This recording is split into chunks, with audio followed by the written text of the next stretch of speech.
ओम नमः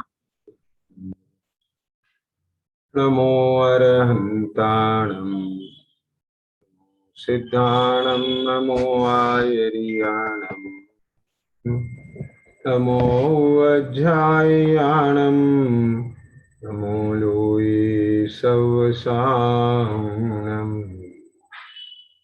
तीन भुवन में सार वीतराग विज्ञानता शिव स्वरूप शिवकार नमो त्रियोग समारिखे।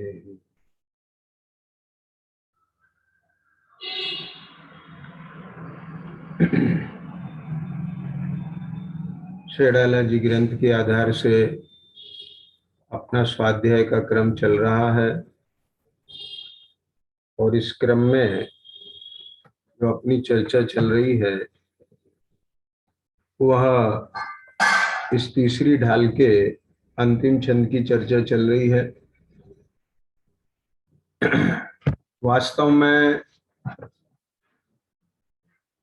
ये छंद अपने आप में बहुत ही मार्मिक और गंभीरता को लिए हुए है, क्योंकि इसमें कविवर दौलत राम जी ने दो महत्वपूर्ण बिंदुओं को टच किया है। एक तो ये किया है कि इस सम्यक दर्शन के बिना ज्ञान और चारित्र सम्यक पने को प्राप्त नहीं होते हैं, और दूसरा बिंदु यह स्पर्श किया है कि हे दौलत राम, तुम इस बात को सुन के बहुत अच्छी तरह से समझ लो और चेत जाओ। माने वो स्वयं अपने को संबोधित कर रहे हैं। क्या कहते हैं? दोल समझ सुन चेत सयाने, काल वृथा मत खोवे, यह नर भव फिर मिलन कठिन है, जो सम्यक नहीं होवे। वास्तव में दौलत राम जी तो अपने को संबोधित करते हुए ये पंक्ति लिखते ही हैं, लेकिन सबको ये पंक्तियां पढ़ते हुए स्वयं को संबोधित करने के लिए हैं। बोलू, समझ में आ रहा है ना?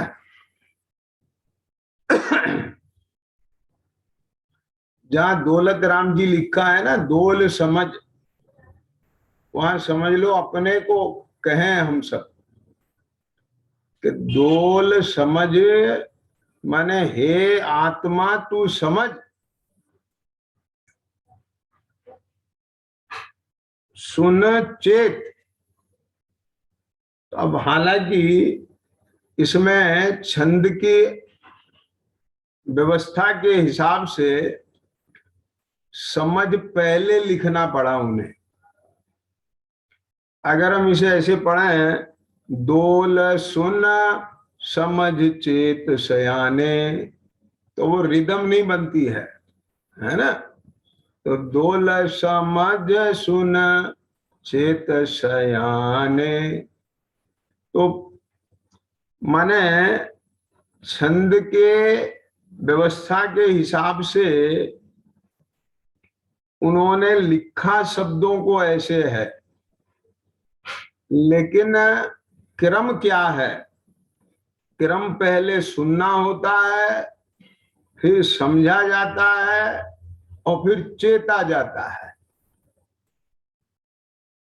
तो यहां इसका अर्थ कैसे निकालना कि मानो दौलत राम जी स्वयं से कह रहे हैं कि भगवान सर्वज्ञ देव के इस उपदेश को, है ना, कौन से उपदेश को? कि जीव अजीव तत्वर आश्रव बंदरु संबर जाने, निर्जर मोक्ष कहें जिन, कहें जिन, है ना, जिनेन्द्र देव कहते हैं। तो जो जिनेन्द्र देव ने ये कहा है, उस बात को सुन के समझ और फिर चेत जा। चेत जा माने जागृत हो जा। ख्याल में आए?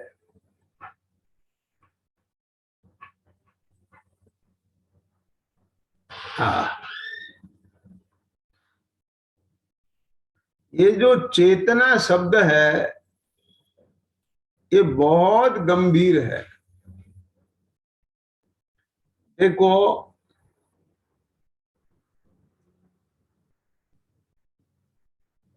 प्राय ऐसा लगता है कि जैसे हम सब चेते हुए हैं, है ना, जागृत है, जागरूक है।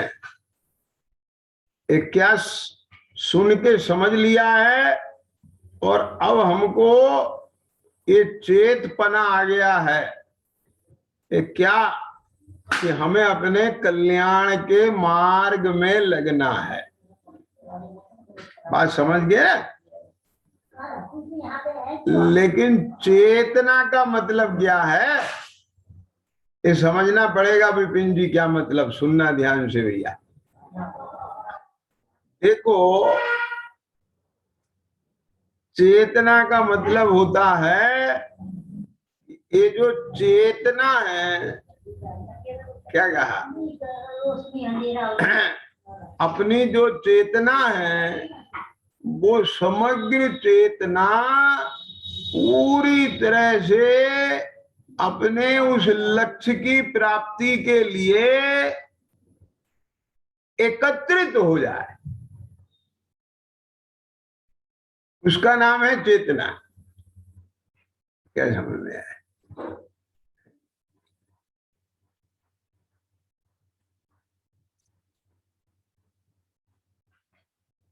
धनपाल जी,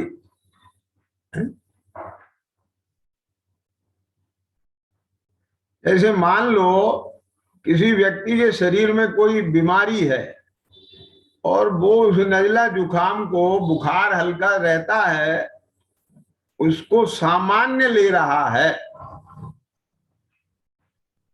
लेकिन जैसे ही उसको डॉक्टर टेस्टिंग कराता है और उसकी रिपोर्ट में ये आता है कि इसको टीबी हो गई है, तो ये बात सुनते ही एकदम से उसके करंट आता है।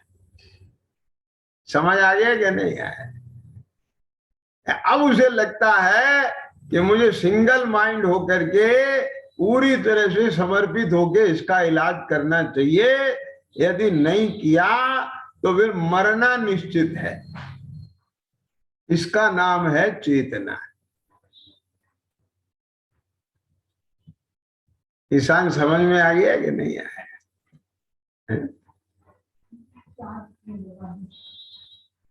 माने ये जो चेतना है ना, इसमें क्या परिणमन होता है, ये अंतर में अनुभव, अनुभूति का विषय है। ये विपिन जी समझ में आ रहा है कि नहीं आ रहा है? देखो, मतलब मैं आपको बहुत स्पष्ट रूप में बता रहा हूं इस बात को। आप और हम सबको पता है कि आयु का कोई भरोसा नहीं है, कब आ जाए। लेकिन क्या हम लोग चेते हुए हैं? क्या समझ में आया? धनपाल जी, है ना, अभी इस जीवन में 2-3 दफे ऐसे कर्म के उदय आए हैं धनपाल जी, कि जब वहां मुझे लग गया कि अब आयु कर्म पूरा होने का काल आ गया, तो ये लगा और उस समय मैंने देखा कि पूरी चेतना सब तरफ से सिमट गई और अपने काम में लग गई। एक कछुआ सिकुड़ जाता है ना, तो ऐसे सारा उपयोग सिकुड़ करके अपने में लग गया। तो ये है चेतना। समझ में आएगा? कब चेतता है? जब सिर पे आ पड़ती है। समझ में आ रहा है कि नहीं आ रहा है? ईशान पकड़ में आ रहा है ना? मैं वो चेतना जो है, चेत शब्द, उसका भाव भाषण कराने की कोशिश कर रहा हूं। ये क्यों कर रहा हूं? नहीं तो एक कह देते हैं हाँ चेते तो हैं, चेते तो हैं, चेते तो हैं। देखो, है ना, सवेरे को उठते हैं आप, क्या सैलू, तो मुझे मालूम है सवेरे उठते ठंडे पानी से एकदम सिर पे डाल देते हो अपने। सवेरे उठ के बता रहे थे ना, क्या तिद्रू? लेकिन आज की जो जनरेशन है वो सवेरे कैसे उठती है? और ये चिद्रूप का अनुभव होगा ना, क्यों के जैन जी आप भी देखते हैं कि नहीं देखते हैं? सवेरे बच्चे बिस्तर में पड़े रहते हैं, अंगड़ाई तोड़ते रहते हैं, वो माँ बाप कहते हैं बेटा उठ जाओ, बेटा उठ जाओ। हाँ उठा तो हूं ना, उठा तो हूं ना। कहाँ उठा है तू? तो अरे उठा ही हूं मैं। क्या समझ में आया? सुन तो रहा हूं ना। आप उन्हें कुछ कहो ये काम करना है, हाँ समझ लिया समझ लिया, अभी करता हूं अभी करता हूं अभी करता हूं। ख्याल में आ गया कि नहीं आया? इसका नाम उठना नहीं है। उठना किसका नाम है? अब यहां से आप अनुभव करना जरा मेरी बात पे जो मैं कहना चाह रहा हूं बोलो। एक कभी कभी आपने भी अनुभव किया होगा ना, एकदम से आंख खुली, आपको ट्रेन पकड़ना है, मान लो कहीं जाना है आवश्यक मीटिंग पे, ईशान समझ गए कि नहीं समझ में? और एकदम घड़ी पे नजर गई तो एकदम कैसी तंद्रा टूटती है अंदर से। ख्याल में आ गया? और उस समय बिल्कुल कोई प्रवाद नहीं, छट जाता है एकदम से। क्या क्या? और फटाफट फटफट हड़बड़ उठ करके और सब लपेटा लपेटी करके और फटाफट एक सेकंड बैक में जाकर के गियर नहीं लगता। बैक गियर का कोई काम नहीं, एकदम first second third fourth fifth six ऐसे फास्ट होता है। समझ में आया क्या नहीं है? उसका नाम है चेतना। ख्याल में आया क्या नहीं है? पिकअप, ऐसे पिकअप पकड़ना, स्पीड पकड़ना। धनबाद जी क्या क्या ख्याल में आ रहा है कि नहीं आ रहा है? कि अंदर से कि डोल समझ सुन चेत सयाने, काल वृथा मत खोवे।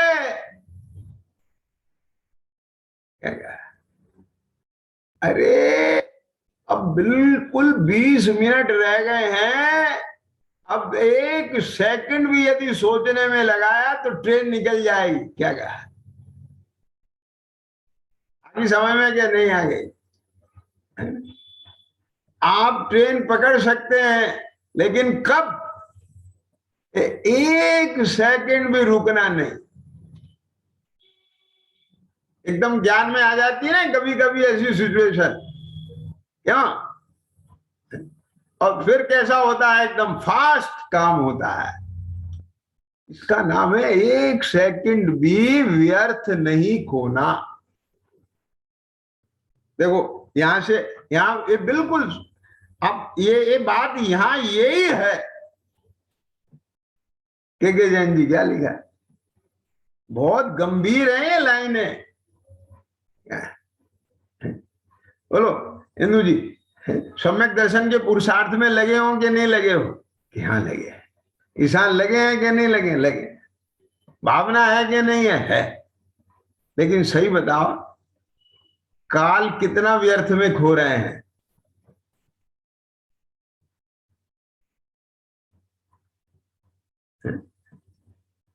राजीव, समझ गए क्या? नहीं समझ में आया? इससे काम नहीं चलेगा कि आप 24 घंटे में एक दफे समय बिल्कुल फिट समय पे आके बैठ गए और फिर सुन लिया और सुन के थोड़ा विचार कर लिया, इससे काम नहीं चलेगा। देखो, मेरी बात को सुनना जरा गौर से, बहुत मार्मिक बात कहने जा रहा हूं मैं। एक भारी तखत है ना, होगा 100 किलो का तो होगा, मान लो 200-400 किलो का होगा, ठीक। और 4 मजबूत आदमी उसे उठाने में लगे। धनपाल जी, क्या कह रहा हूं? आवाज आ रही है धनपाल जी मेरी? क्या कहा? बोलू, मेरी बात सुनो ध्यान से, बहुत मार्मिक है। क्या बोला? कि बहुत भारी तखत है और उसे उठा के रखना है, और 4 मजबूत आदमी चारों कोनों पे खड़े हो जाएं। 9:01 पे एक कोने वाले ने ताकत लगाई, हुई।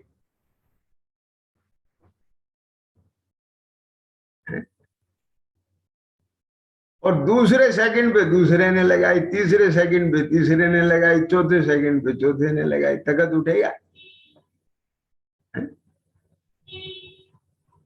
ये कब उठेगा? जब एक ही समय चारों लगाएंगे तब उठेगा। विज्ञान समझ में आ गया क्या नहीं आ गया? क्या कहा? यही तो गड़बड़ हो रही बेटा। तुम 1 घंटा पूरी ताकत लगाते हो और फिर उसके बाद अगले दिन 1 घंटा ताकत लगाते हो।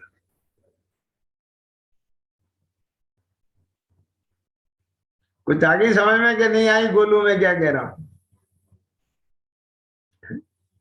मैं इस बारे में बहुत कहता हूं कि अगर मान लो आप अपने जीवन के, राजीव, जितना घंटा आपने तत्व ज्ञान को सुनने के लिए लगाए हैं, उन सबको कैलकुलेट करो तो उससे 1/4 समय में काम हो जाता, यदि आप उसे निरंतरता प्रदान कर देते। क्या समझ में आया? वो एक एक आदमी 5-5 मिनट तक ताकत लगा के उठाए रखे तो काम नहीं बनेगा, और वो चारों आदमी एक साथ ताकत लगाने तो 1 मिनट में उठ जाएगा।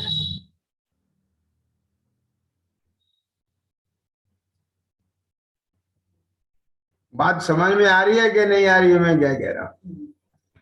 अरे दुनिया के काम भी ऐसे नहीं निपटते हैं। सिंगल माइंड होकर टू दी पॉइंट एक तरफा से कमर कस के लगते हो तो पता चलता है कि जितना समय हमने उसके बारे में सोच सोच करके बर्बाद किया है ना, 10-5 घंटे बर्बाद कर दिए और काम 10 मिनट में निपट गया। क्या? ये सम्यक दर्शन अंतर्मूर्ख का काम है। क्या? लेकिन वो अंतर्मूर्ख से पहले की जो तैयारी है उसमें निरंतरता चाहिए, उसमें चेतनता चाहिए। क्या? उसके लिए इस आत्मा को पूर्ण समर्पण चाहिए। दोल समझ सुन चेत सयाने, यदि तू सियाना है, चतुर है, तो तू 1 सेकंड भी काल वृथा मत खोवे।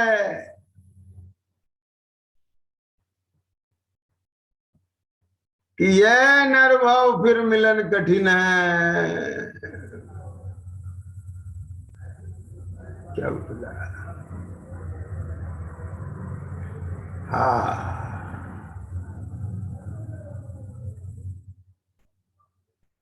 तो बोले ये बात सबके लिए है। ये सम्यक्त के सन्मुख जो जीव है, ये लाइन केवल उसके लिए नहीं है। जो ज्ञानी धर्मात्मा मोक्ष मार्गी हैं, गृहस्थ हैं, अथवा मुनि धर्मम को भी में भी जो महाव्रत का पालन कर रहे हैं, वे सब इन लाइनों को अपने अंतर में चिंतन करते हैं। क्या अपने अपने आप को वो संबोधित करके ये पंक्तियां दोहराते हैं, काल वृथा मत खोवे, ये नरभव फिर मिलन कठिन है। यहाँ ये लगा है जो सम्यक नहीं होवे, अब वो जो जहां खड़ा हुआ है वो वहां से लगाता है जो स्थिरता नहीं होवे, जो पुरुषार्थ नहीं होवे। ख्याल में आया कि जो रमणता नहीं होवे, समझ में आया कि नहीं आया? मैंने कहने का तात्पर्य ये है, काल वृथा तो किसी को भी खोने लायक नहीं है।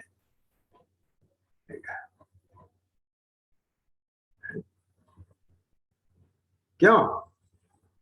मैं कभी कभी इस बारे में बहुत विचार करता हूं। मेरी बात सुनना जरा ध्यान से।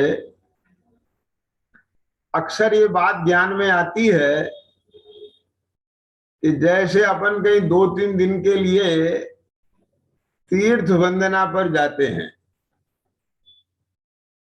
और वहां तीर्थ वंदना में बड़े भाव विशुद्धि बनती है, भगवान वीतरागता के प्रति समर्पण भाव आते हैं, उनके कल्याणकों के निमित्त से, कल्याण क्षेत्रों के निमित्त से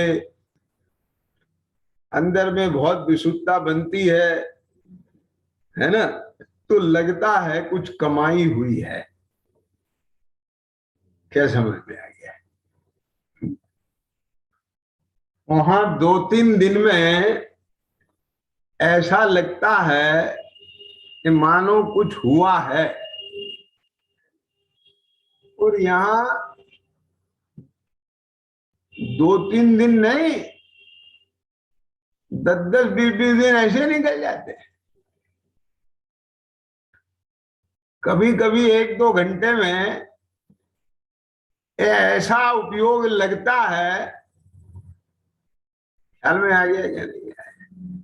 और वैसे घंटों ऐसे बीत जाते हैं। क्या समझ में आ गया?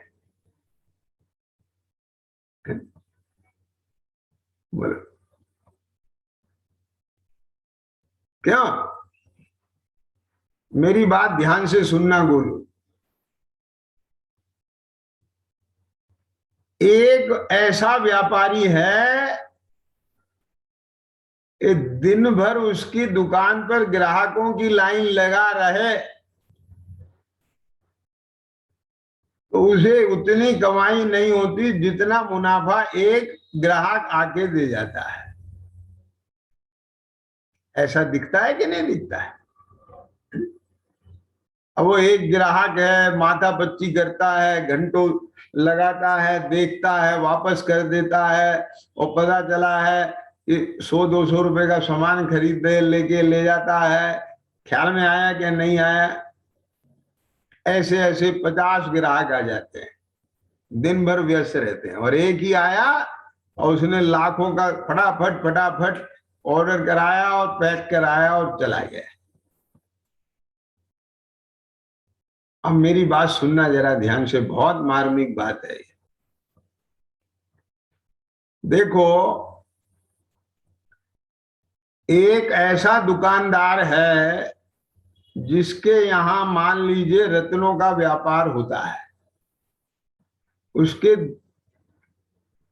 10 घंटे की दुकानदारी में एक ही ग्राहक आ जाए तो वो उतनी कमाई करा जाता है जितना बराबर वाले की दुकान पर 1 महीने में कमाई होती हो। ख्याल में आ गया ना? अब बाकी समय वो खाली है, तो वो करे क्या? ये बहुत बहुत महत्वपूर्ण बात कहने जा रहा हूं मैं।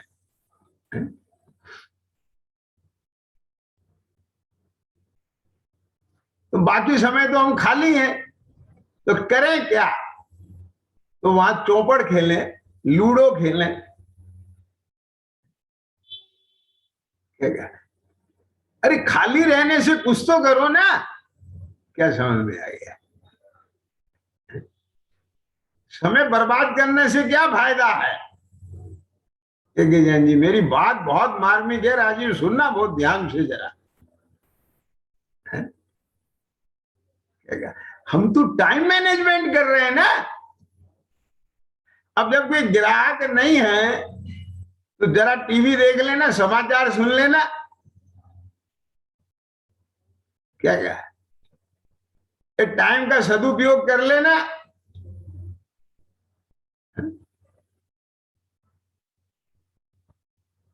ये सियानापन नहीं है। क्या खाली बैठ जाना, अपने ग्राहक के आगमन की प्रतीक्षा करना, लेकिन किसी बेफालतू के काम में नहीं लगना। क्या बोला राजी मैंने? और कैसा होता है वो शराब जोहरी? आप उसकी दुकान पे कदम रखो और वो तुरंत आपकी आंख से आंख मिला करके ऐसा स्वागत करता है, आपका मन गदगद हो जाता है। तो सोचो, वो उस वक्त में समाचार देख रहा हो, लूडो खेल रहा हो, क्यों मोबाइल में लगा हो धनपाल जी, तो आपको कैसा लगेगा? ख्याल में आ गया कि नहीं आया मैं क्या कह रहा हूं?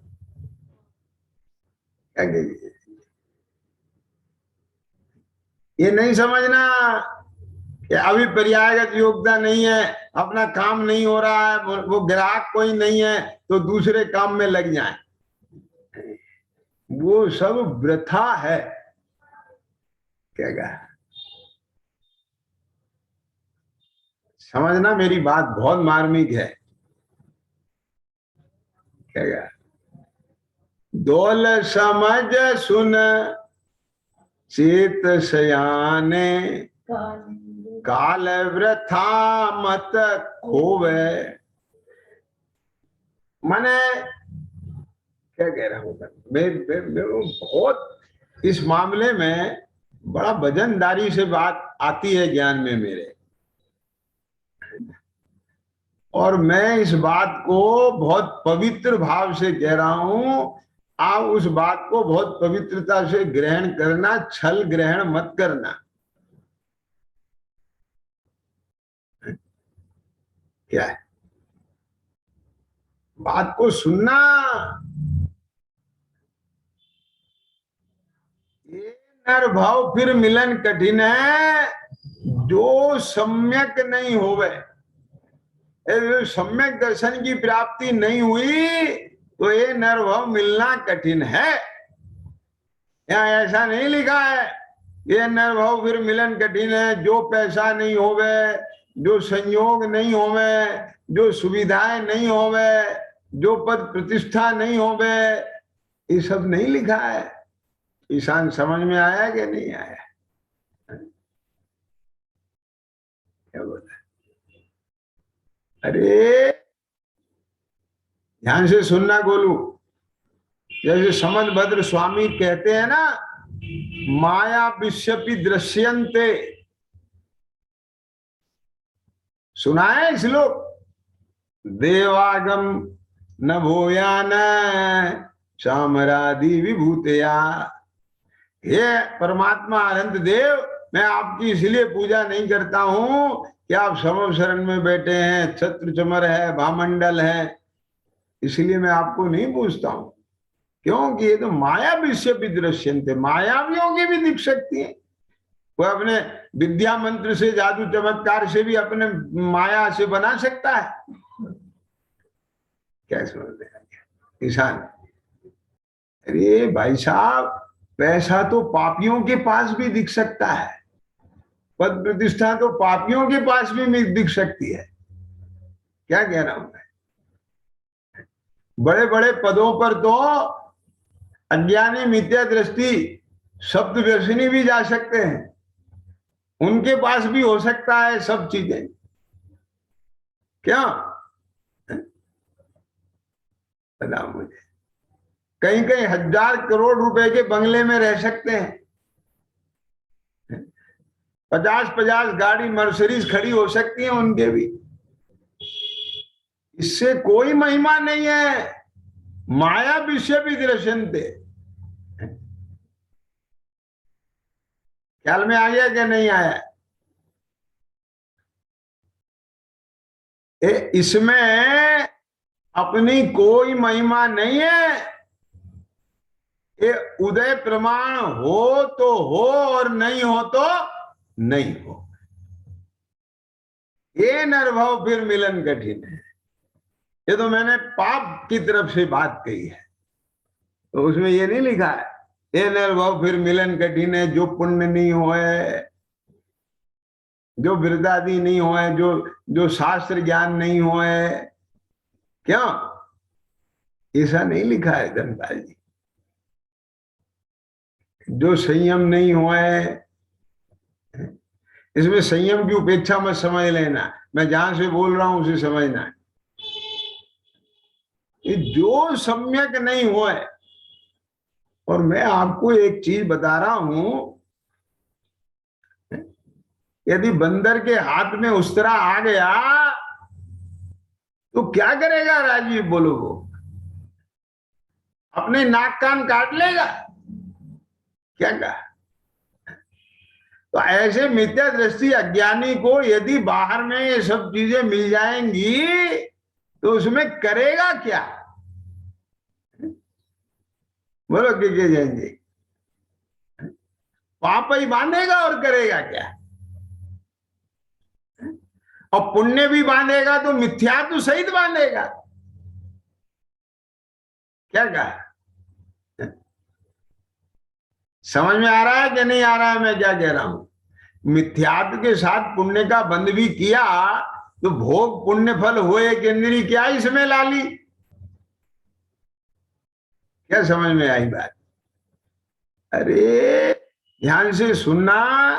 ये प्रवचन सार जी में आखिर की गाथा है, 254, 55, 56 के आसपास की गाथा है।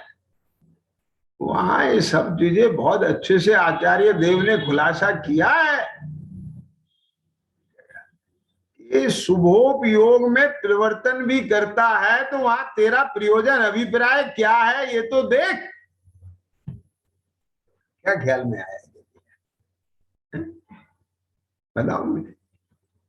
अब उसके पीछे अपना प्रयोजन देखो क्या है। अब ये लगा है शास्त्राभ्यास में, लगा है क्यों? वृद्धादि के अभ्यास में लगा है। मैं उसकी उपेक्षा नहीं कर रहा हूं। इसे सुन करके आप वहां से किंचित भी अपने मन में हल्का भाव मत लाना। मैं तो उस जगह चोट मार रहा हूं उस खोट को निकालने के लिए। खोट पे चोट मार रहा हूं, शास्त्राभ्यास पे नहीं। क्या कहा? इस संयम के पालन पे चोट नहीं मार रहा हूं। क्या समझ में आया? उसके पीछे जो तेरा खोट है उस पे चोट मार रहा हूं। तो समझ में आ रहा है? एक क्या मतलब कि सुनो ध्यान से। बोले देखो साहब, सम्यक दर्शन तो होना बहुत मुश्किल है, वो तो विरल है, तो कम से कम कुछ तो कर लो ना। क्या? तो वही वाली बात हो गई। अब ग्राहक नहीं आ रहा है तो कुछ तो कर लो। क्या? Something is better than nothing. लेकिन ध्यान देना, ये सर्वत्र नहीं लगेगा। यहां पर nothing is better than something. ये क्या मतलब? क्या क्या? अभी ट्रेन आने में आधा घंटा की देरी है, चलो जब तक जरा मॉल में घूम आए। क्या क्या? क्या कह के जाएंगे? आपको एक चीज बता दे, 1 घंटे का डिक्लेरेशन हुआ है और अगर ट्रेन 15 मिनट बाद आ गई तो आप उस पर क्लेम नहीं कर सकते कि अभी तो अनाउंसमेंट 1 घंटे का हुआ था और हम मॉल घूमने चले गए और हम 45 मिनट में आ गए, वाह ये ट्रेन पहले आके कैसे चली गई। समझ आ गया कि नहीं आया? अगर ट्रेन का डिपार्चर टाइम 10:15 का है और ट्रेन वहां स्टेशन से 10:13 पे डिपार्चर हो जाए तो आप क्लेम कर सकते हैं।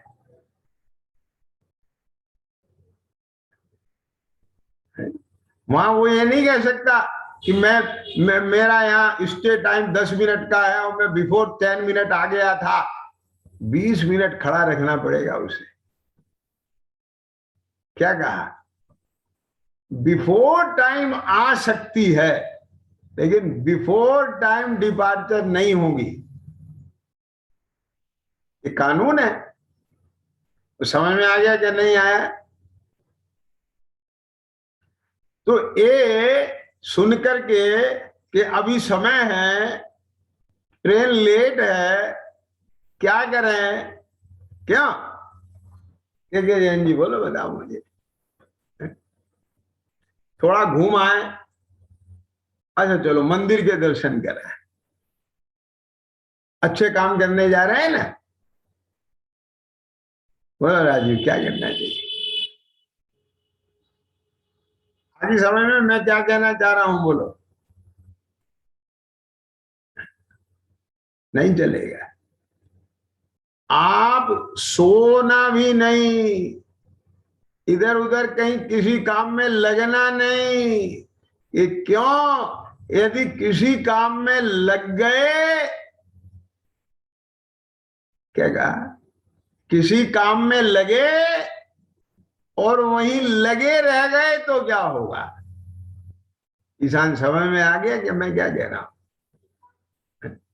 बोलो, कितनी दफे ऐसा होता है कि हम स्किप कर जाते हैं, समय का ख्याल नहीं जाता। आप मार्केट में गए, खरीदारी में लग गए, कब 1 घंटा बीत गया आपको पता नहीं चलता। आप कोई किताब पढ़ने बैठ गए और उसे पढ़ने में कब समय बीत गया पता नहीं चलता। आप कुछ देखने में लग गए, वहां उपयोग आपका जुड़ गया, कब कितना समय बीत गया पता नहीं चलता। आगे समय में क्या नहीं आगे, तो अवसर तो चला जाएगा कि नहीं चला जाएगा।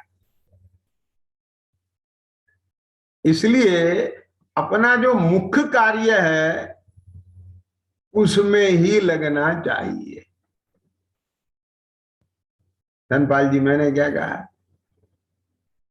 यदि उस मुख्य कार्य में विलंब भी हो रहा हो तो अन्य कार्यों में उलझना नहीं चाहिए। अगर आप अन्य कार्यों में लग रहे हैं तो वो भी काल वृथा खोना है। खाली बैठ जाना, लेकिन अन्य कार्यों में नहीं उलझना है। क्या कह गया मैं? नहीं समझ में आ रहा है। तो साहब एक बात बताओ, आप क्या कहना चाह रहे हो? ये शास्त्राभ्यास अन्य कार्य है, देव दर्शन पूजा अन्य कार्य है, इस संयम का पालन अन्य कार्य है भी और नहीं भी। क्या मतलब? क्या मतलब? कि यदि आप सम्यक दर्शन के लिए आपका लक्ष्य है, सुनना ध्यान से जरा, तो आपका एक एक शास्त्र का पढ़ना सम्यक दर्शन के लिए होना चाहिए।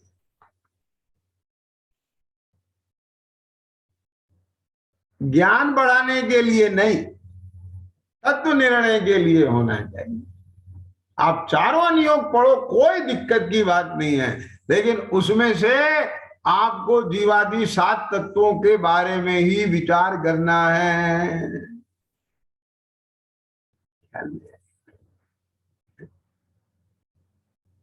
क्या समझ में आ गया? चारों अनुयोगों में से 7 तत्वों का पोषण होता है, सातों तत्व निकलते हैं।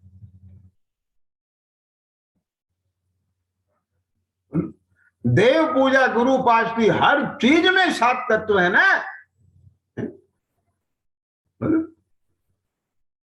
क्यों? देव मोक्ष तत्व है, गुरु संबर निर्जरा तत्व है। क्या कहा? और तेरा जो प्रवर्तन है वो आश्रव तत्व है, और तू स्वयं जीव है और बाकी सब अजीव है। क्या कहा? आ रही है समझ में मैं क्या कह रहा हूं के जैन जी? बोलो।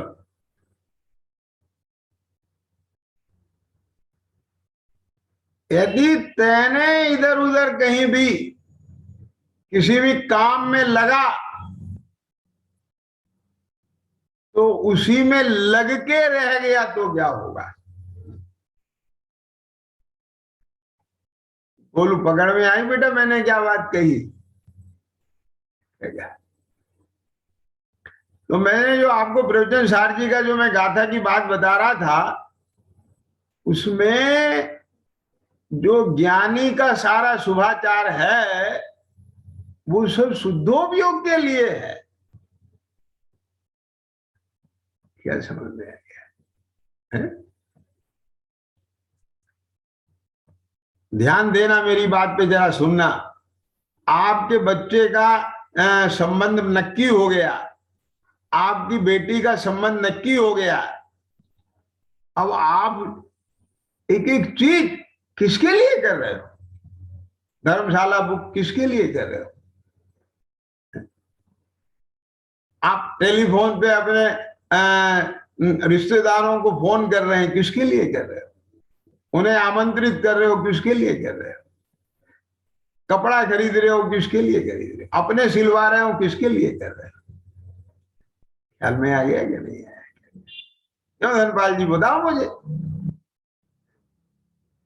ये सब दाल मसाले सोच रहे हो, किसके लिए कर रहे हो? ये सामान इकट्ठा कर करके संदूक में रख रहे हो, किसके लिए कर रहे हो? अरे बेटी का जन्म होते ही संबंध होने की बात छोड़ दो। क्या कहा? मां उसका दहेज इकट्ठा करने लग जाती है। क्या कहा? बताओ मुझे। अब कोई बेटी की माँ यहाँ बैठी हो और सुन रही हो तो वो मेरी बात समझ जाएगी। ख्याल में आया कि नहीं आया मैं क्या कह रहा हूं? क्या उसके अभी छोटी है, खेल रही है, लेकिन कोई भी चीज उसके ज्ञान में रहती है हर समय। क्या कहा? बेटे की माँ अपने बहू के लिए रखती है। क्या हिंदू जी बोलो? बेटी तो नहीं है, वह बेटे बहू के लिए तो रख रही होगी, नहीं रख रही होंगी? तुम बताओ मुझे। ख्याल में तो रहता है कि नहीं रहता है? फिर भी बहू के काम आ जाएगी, बहू के लिए ऐसा करूंगी ऐसा करूंगी। ख्याल में आया? है नॉर्मल फिनोनिमा है। आप जितना कुछ भी करेंगे बोलो किसके लिए करें? क्यों? लेके जाएंगे, समझ में आ गया क्या नहीं आया? आप सब कुछ कर रहे हैं काहे के लिए? शादी की तैयारी। तो बेटा कहाँ है? वो तो अभी पैदा ही नहीं हुआ। बेटी कहाँ है? पैदा ही नहीं हुई। ये क्या मतलब है? ख्याल में आ गया राजीव मैं क्या कह रहा हूं?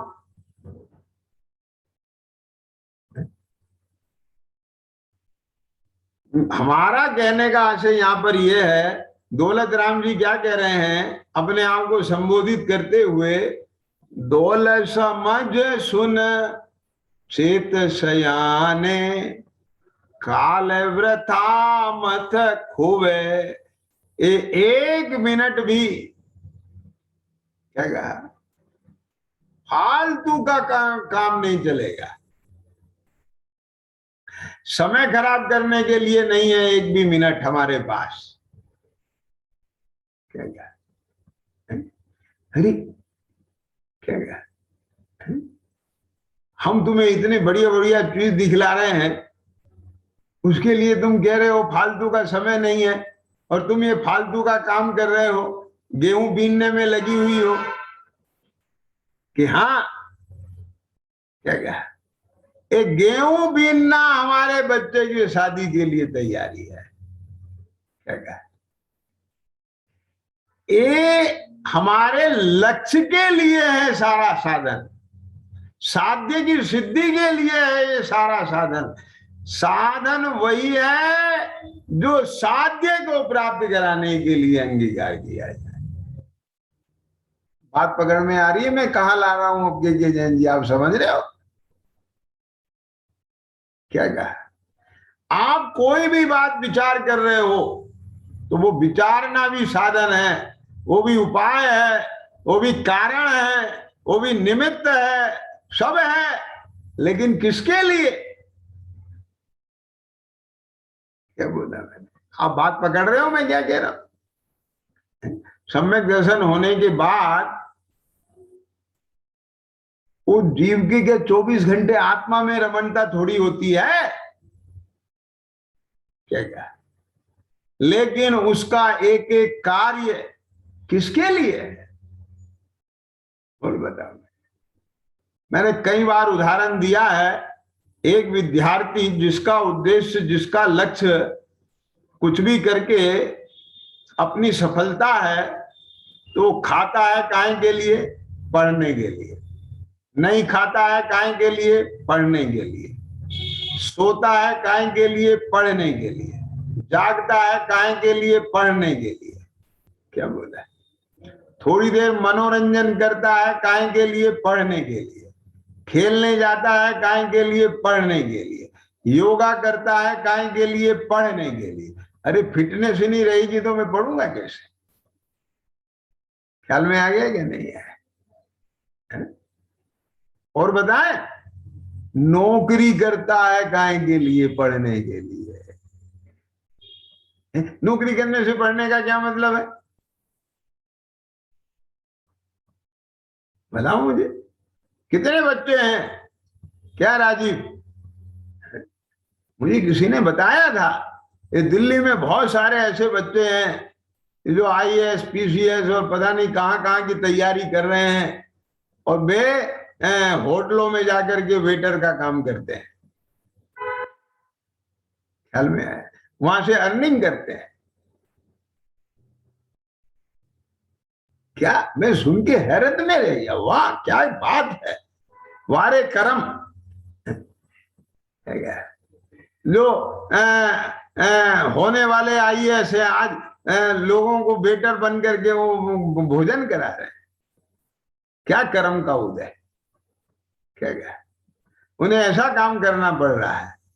और दूसरी तरफ से देखो, ऐसा काम करने वालों के भीतर भी कितना बड़ा जज्बा है। क्या ईशान समझ में आ गया क्या नहीं है? ये बात किस पे लागू होगी बेटा? जिसके पास कुछ है ना उद्देश्य, जज्बा है, उसके लिए तो होगी कि नहीं होगी? क्या वो जो कुछ भी कर रहा है वो अपने लक्ष्य की प्राप्ति के लिए कर रहा है, इसलिए उसका करना सार्थक है। और जिसके पास लक्ष्य नहीं है और जो लक्ष्य के लिए नहीं कर रहा है, उसका सब वृथा है। खत्म हो गई बात। वो चाहे कितना भी बढ़िया काम कर रहा है। क्या बोला मैंने? नहीं समझ में आया? आ गया क्या नहीं आ गया? के जैन जी क्या कहा?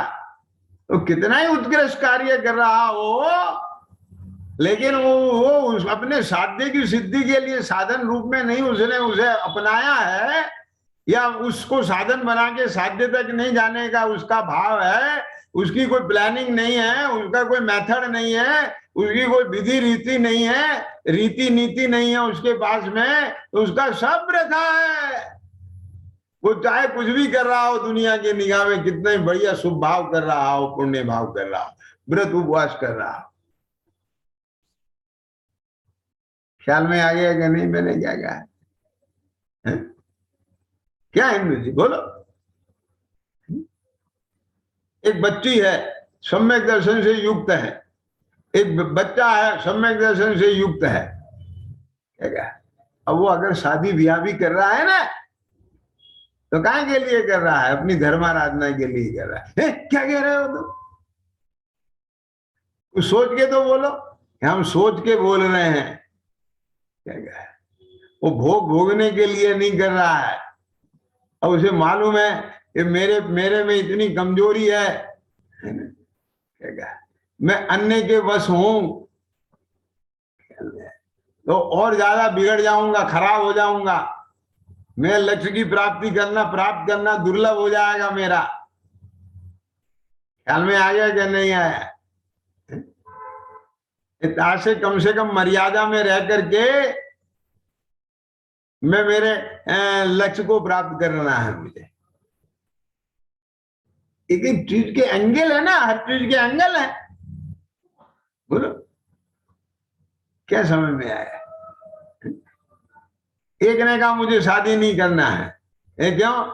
कि मेरे अंदर वो स्टेन ही नहीं है, कीटाणु नहीं है इस जाति का कि मैं करूं, तो फिर फालतू में काहे को फंसू? शादी करना मेरे लक्ष्य में बाधक बनेगा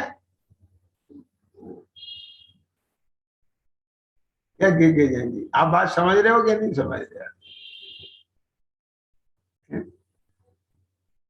ये सारा आपको वैल्यूएशन करना पड़ेगा, अपने अंदर में मेजरमेंट करना पड़ेगा। कहीं आपके पास में फांस बिल्कुल ऐसी है जिसे आप यूं पकड़ के निकाल सकते हैं, तो उसके लिए काय को सुई घुसाने की जरूरत है अंदर में। ऐसा नहीं है कि हर फांस को निकालने के लिए गहरा ऑपरेशन ही करना पड़े। क्या बोला राजू, समझ में आ रहा है क्या कह रहा हूं मैं? ये तो अपने को देखना पड़ेगा, अपने ही अपने समझ में आएगा। क्या कहा कि अगर फांस अंदर गहरी है तो उसके लिए अंदर गहरा हमें एक और फांस घुसाना पड़ेगा, सुई कांटा घुसाना पड़ेगा।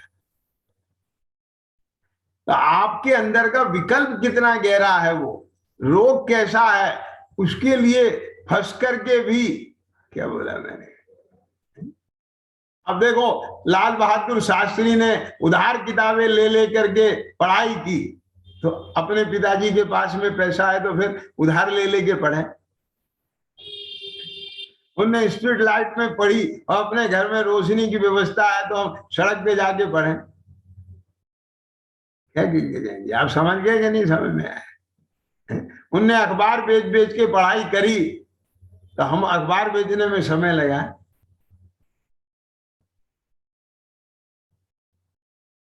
कुछ ख्याल में आ रहा है कि नहीं आ रहा है? मतलब मैं ये सारी चीजें कह के इस कॉन्सेप्ट को इतना क्लियर करना चाह रहा हूं कि ताकि अपना जांच करने में, अपना निरीक्षण करने में, अपनी एक एक चीज को समझने में हमको कहीं किसी प्रकार की दिक्कत नहीं हो, हम कहीं छल ग्रहण नहीं करें, ओवर वैल्यूएशन नहीं करें, अंडर वैल्यूएशन नहीं करें। समझ में आया कि नहीं आया? एक्यूरेट वैल्यूएशन करें। कि पढ़ाई करना है, पैसा नहीं है तो कोई दिक्कत नहीं, मेहनत करके मजदूरी करके कर, लेकिन पैसा है तो काहे के लिए कर?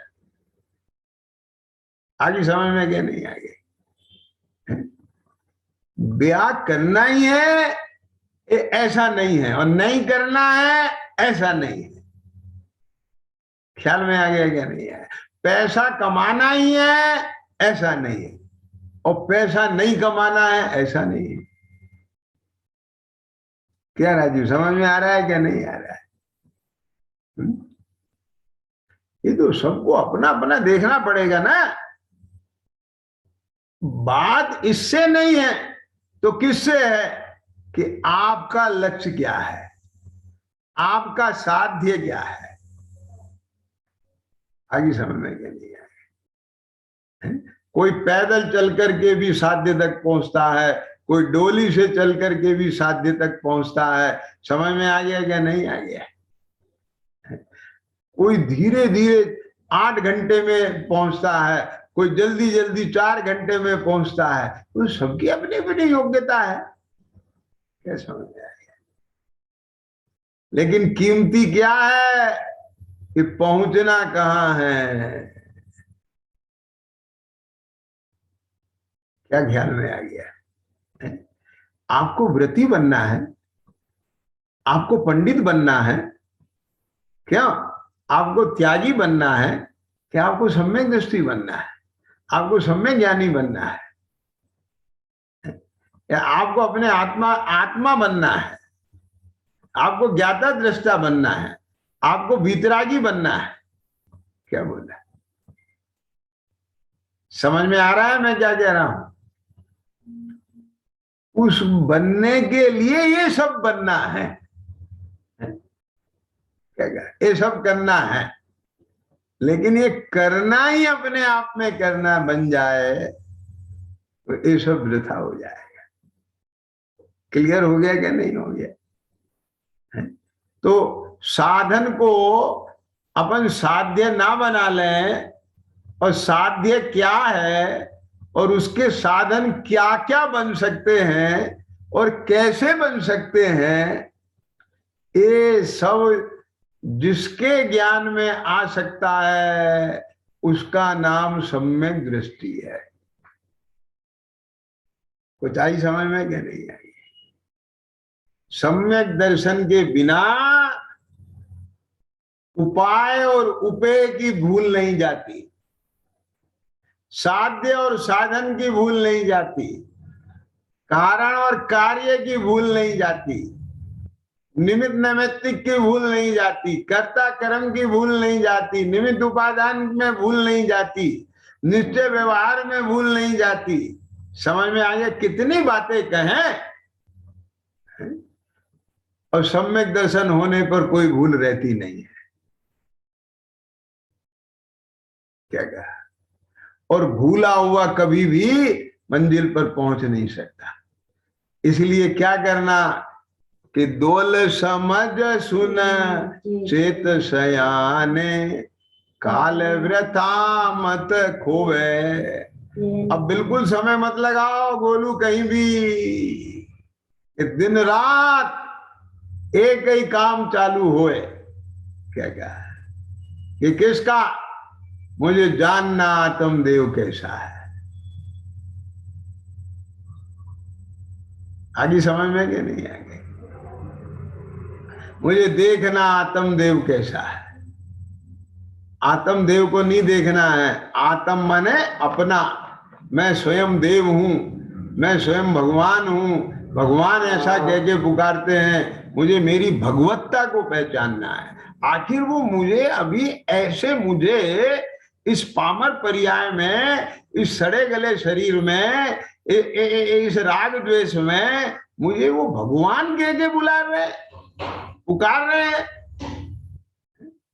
तो आखिर मेरी भगवत्ता क्या है इसमें राजीव? उसके दर्शन का नाम सम्यक दर्शन है। कुछ आई समझ में कि नहीं आई? ख्याल में आ रहा है?